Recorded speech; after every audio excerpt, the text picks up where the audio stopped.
जो तशक्कुर और तबरीक के तौर पर फैसलाबाद के उस ग्राउंड में मुनक्किद हो रहा है जिसका नाम ही अल-फतह ग्राउंड है। मना रहे हैं और इस पर अल्लाह का शुक्र अदा कर रहे हैं। यह हमारे लिए नेक फाल है। सूरह बकरा में वबिल आखिरति हुम यूकिनून, आप सबने इसका माना पढ़ा। क्या माना है इसका? उलमा तलबा मौजूद हैं, जरा बता दें। मुत्तकी वो हैं कि बाद वाले नबी पर यकीन रखते हैं। नऊज़ु बिल्लाहि मिन ज़ालिक। ये माना बदला और कई जगह तहरीफ की उसके तर्जुमे में और माना में।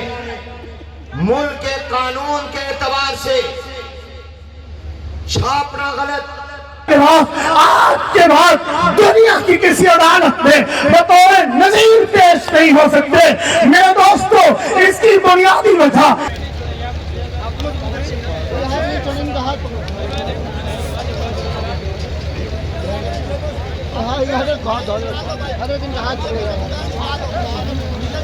वही रास्ता छोड़ दे रही हो, वही तो से कहां से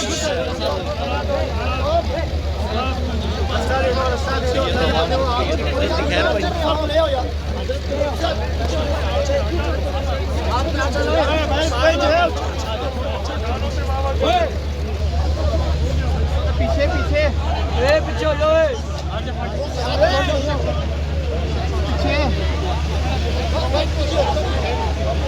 पीछे बेटा सब कुछ सलाम हो गया।